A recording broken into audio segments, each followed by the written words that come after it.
নমস্কার, আমার এই ছোট্ট চ্যানেলে আপনাদের সবাইকে স্বাগত। আজ আমরা বানাবো ছেঁচা লোটে। তার জন্য প্রথমেই লোটে মাছগুলোকে নুন হলুদ মাখিয়ে রেখেছিলাম ভালো করে ধুয়ে। এবার সেগুলোকে একটি শিল নোড়ার মধ্যে নিয়ে ভালো করে নোড়া দিয়ে ছেঁচে নেব, যাতে মাছের কাঁটাগুলি আরো ভালোভাবে নরম হয়ে যায়। ছেঁচে নেওয়া হলে একটি পাত্রে মাছগুলিকে তুলে রাখবো। এবার একে একে রসুন, কাঁচা লঙ্কা এগুলিকে ভালো করে থেঁতো করে নেব। কাঁচা লঙ্কাটা আপনারা আপনাদের স্বাদ অনুযায়ী দেবেন, যেমন প্রয়োজন সেরকম অনুযায়ী দেবেন।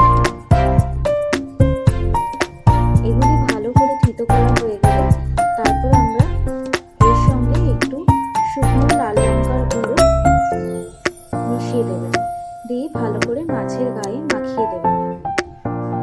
এবার মাছগুলিকে ভালো করে তুলে রাখলাম। তারপর একটি পাত্রে চালের গুঁড়ো, ময়দা ও সামান্য বেসন একসাথে মিশিয়ে নিয়ে তার মধ্যে একে একে চাট মশলা, আদার গুঁড়ো, শুকনো লঙ্কার গুঁড়ো, সামান্য বেকিং সোডা, নুন এবং গরম মশলার গুঁড়ো ভালো করে মিশিয়ে নেব।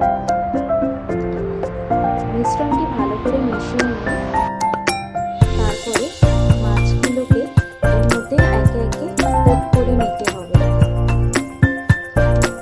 এবার মাছগুলো কোট করা হয়ে গেলে মাছটাকে ফ্রিজে কিছুক্ষণ আপনারা সেট হওয়ার জন্য রেখে দিতে পারেন।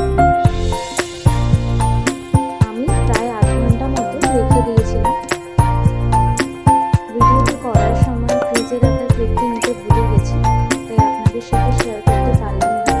আপনারা আপনাদের সুবিধা মতো ফ্রিজে রেখে দিতে পারেন, এতে ভাজার সুবিধা হয়। যদি না রাখতে চান, সঙ্গে সঙ্গে খেতে চান, তাহলে সেটিও করতে পারেন।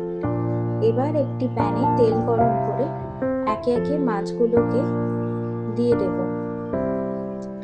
ভিডিওটি যদি ভালো লাগে আপনারা অবশ্যই লাইক, কমেন্ট, শেয়ার ও সাবস্ক্রাইব করে দেবেন। মাছগুলিকে এবারে ভালো করে উল্টে পাল্টে ভেজে নেব। আপনারা কে কে লোটে মাছ খেতে ভালোবাসেন অবশ্যই কমেন্ট করে জানাবেন। এবং লোটে মাছের এছাড়া অন্য কোনো মাছের আরও যদি রেসিপি দেখতে চান তাহলে সেটিও কমেন্ট করে জানাতে পারেন।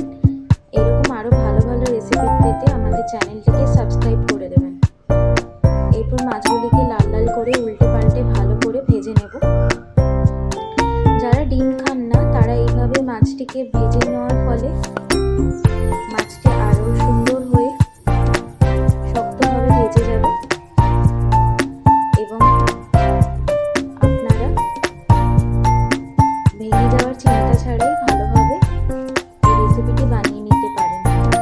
সবশেষে সস এবং পেঁয়াজ স্যালাডের সাথে গরম গরম পরিবেশন করে নেব ছেঁচা লোটে। ভিডিওটি দেখার জন্য ধন্যবাদ।